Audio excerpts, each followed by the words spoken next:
Hoy es la continuación, ahora el tema que habíamos abordado sobre la reparación y la patogenia de las lesiones de tendones extensores. En el último capítulo habíamos terminado con las lesiones de zona 1, específicamente hablando de diagnóstico, patología y tratamiento de las lesiones del dedo martillo, mallet finger conocido, ¿verdad? Entonces, ahora progresamos a la región más proximal, conocida como la zona 2, que es característica de un tipo de deformidad especial denominada de Boutonniere, deformidad en ojal, conocida porque hay una flexión de la interfalángica proximal con una hiperextensión de la distal. Patológicamente se produce una rotura de la banda central con caída de la falange media. Entonces, esto conlleva a que muchas veces cuando esta lesión se sucede, existe una apertura mayor de las bandas laterales que están unidas por un ligamento específico en su base, denominado ligamento triangular. Cuando el ligamento triangular también forma parte de la rotura de la banda central, lo que se va a producir es que haya una protrusión de los cóndilos de la falange media entre las bandas laterales, de ahí la denominación de deformidad en ojal. ¿Por qué se produce la hiperextensión de la falange distal?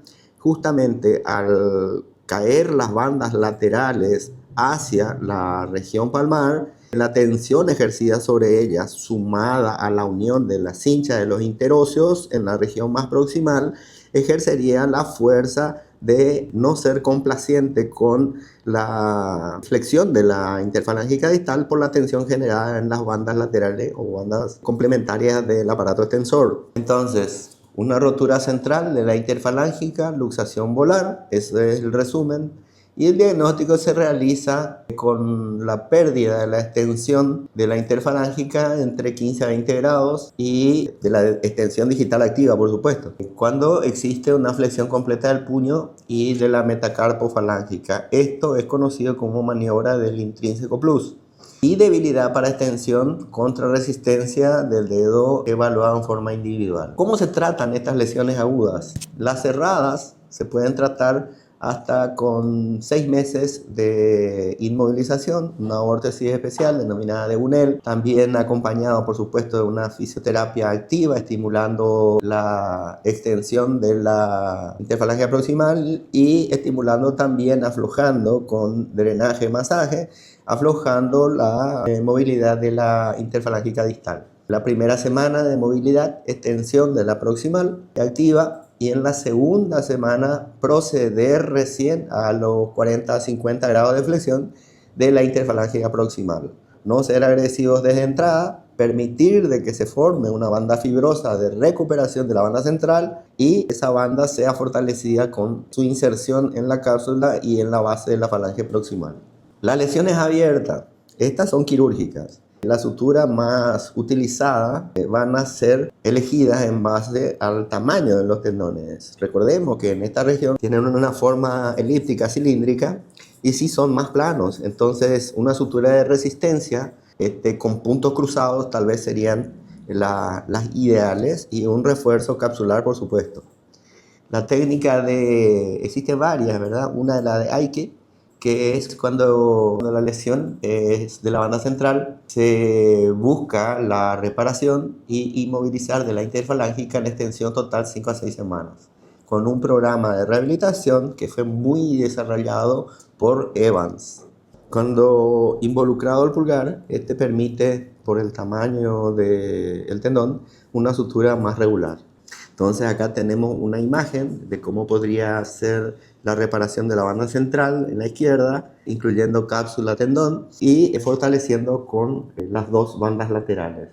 Y la imagen de la derecha, la de Snow, es utilizando la mitad de las bandas laterales para hacer una banda central conjunta, donde en estos casos el movimiento de extensión sería completo.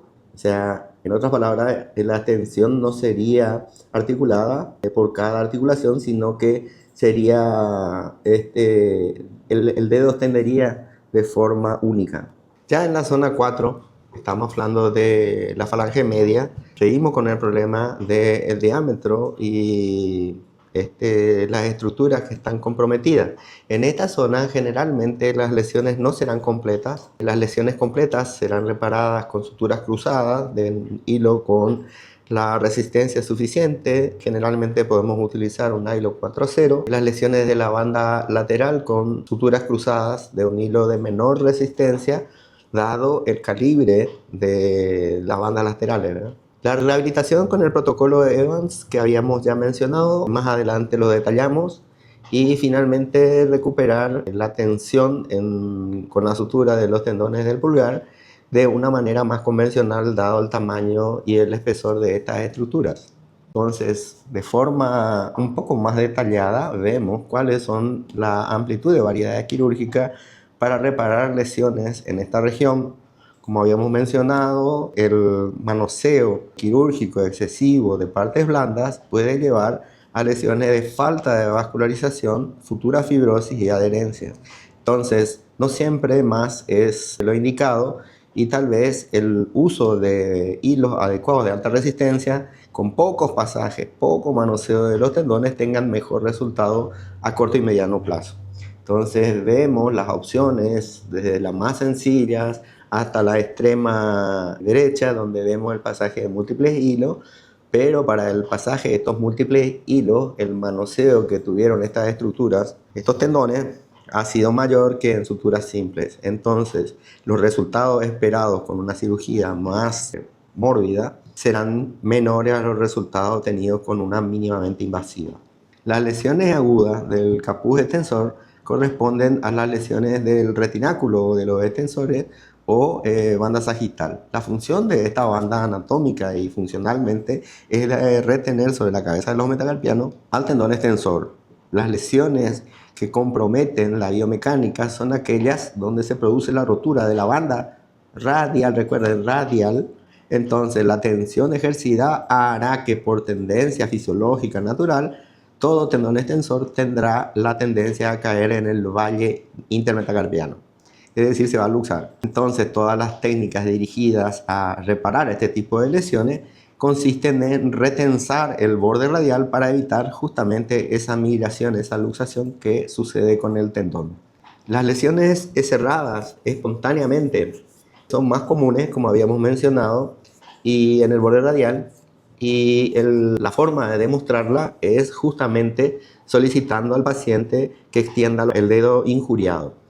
Lo que vamos a encontrar es la incapacidad de la extensión completa. En etapas iniciales podría llegar hasta los valores similares a los dedos aledaños, a los dedos no lesionados, pero con el pasar del tiempo la caída de la metacarpo falángica será cada vez mayor. El tratamiento habitual para este tipo de lesiones es siempre quirúrgico con una protección de 4 semanas. Recordemos que 4 semanas no significa el momento de inicio de la rehabilitación. La rehabilitación debería ser precoz, ya que en estas zonas, como es lo que sucede en los dedos y la falange, las estructuras son muy superficiales y la cicatrización puede ser tanto externa como hacia profundidad, generando esto adherencia y fibrosis de las estructuras e impidiendo su libre deslizamiento y disminuyendo la calidad de nuestras expectativas a corto y mediano plazo sobre la recuperación del grado total de movilidad de esa articulación.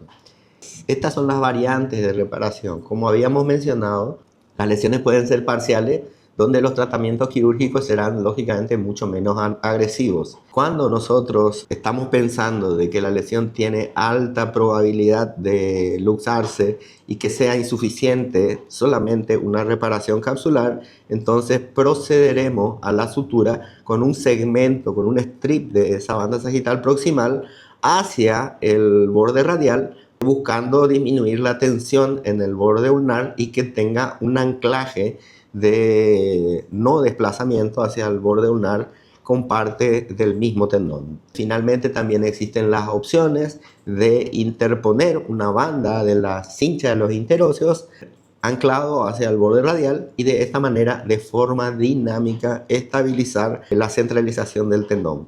El retináculo es el área que cubre el dorso de la muñeca, dividido en 6 compartimientos. En cada compartimiento viaja un tendón o grupo de tendones y la lesión en esta región provoca muchas adherencias. Tener cuidado posterior a la sutura del tendón no generar impacto en la sutura con un retináculo muy apretado, una lesión muy apretada. Esto puede condicionar de que en el mediano plazo el paciente refiera que a la extensión de la muñeca siente un pinzamiento, en especial en la zona 4, en la zona de los extensores comunes, y esta es una complicación generada justamente por la tensión excesiva de los tendones del retináculo. Muchas veces la reparación directa del retináculo no es factible, dada la retracción o por mecanismos abrasivos donde falta tejido. Entonces, al igual que una setaplastia, como se realizaría en un tendón de Aquiles para alargarlo, esa setaplastia también se podría realizar a nivel del retináculo para tener una sutura de cobertura, pero que no comprometa con tensión a los tendones subyacentes. Zonas 6 y 7. Estas tienen poco nivel de complicación, los abordajes son muy sencillos, la disponibilidad de tendones accesorios, aunque variable, es suficiente. Si en el caso hipotético que no podamos suturar ambos cabos por una pérdida sustancial del mismo, tenemos las vínculas, las conexiones entre tendones que podemos utilizarlas como refuerzo, y recordar que el dedo índice y el dedo mínimo tienen tendones accesorios que son propios de ellos. Tienen mejor pronóstico, tienen menor porcentaje de adherencia, mayor expulsión tendínea, lo que facilita la rehabilitación. El desbalance tendíneo es improbable. Desbalance tendíneo, estamos mencionando el equilibrio que existe entre flexores y extensores, y las lesiones articulares asociadas por este tipo de lesiones en esta región son improbables, son lesiones más superficiales las que ocurren en este lugar, y las únicas excepciones son las lesiones de accidente motociclístico, cuando el piloto sufre el derrape y el desgarro de la zona dorsal, donde toda la zona se queda sin cobertura y la pérdida de los tendones extensores es casi absoluta. Lo importante, zona 7, es identificar correctamente a qué tendón corresponde. En la parte del cabo distal está fácil, porque nosotros tensionamos ese cabo y lo que vamos a encontrar es el movimiento de uno de los dígitos o el movimiento de algún borde radial o cubital de la radiocarpiana. Lo difícil está en el segmento proximal, porque nuestra duda es cuál va con cuál. De ahí la importancia de los conocimientos anatómicos del posicionamiento de los tendones en esta área. Esto es lo que va a hacer de que, conjuntamente con la comparación de los diámetros que sean similares, nosotros podamos conseguir la sutura del tendón correspondiente con el cabo proximal correspondiente. ¿Cuáles son las reconstrucciones tardías de un tendón extensor? El paciente no llegó a tiempo, no se dio cuenta, no hubo condiciones clínicas que impedían de que se pueda intervenir, y múltiples otras condiciones que evitaran el tratamiento en tiempo y forma de las lesiones extensoras. Entonces, para ello tenemos que tener concepto de ciertas alteraciones dinámicas que suceden. El movimiento de extensión es sinérgico con la flexión del puño, es lo denominado la maniobra de intrínseco plus. Cuando nosotros provocamos la flexión máxima de la muñeca, automáticamente los dedos se extienden, ¿sí?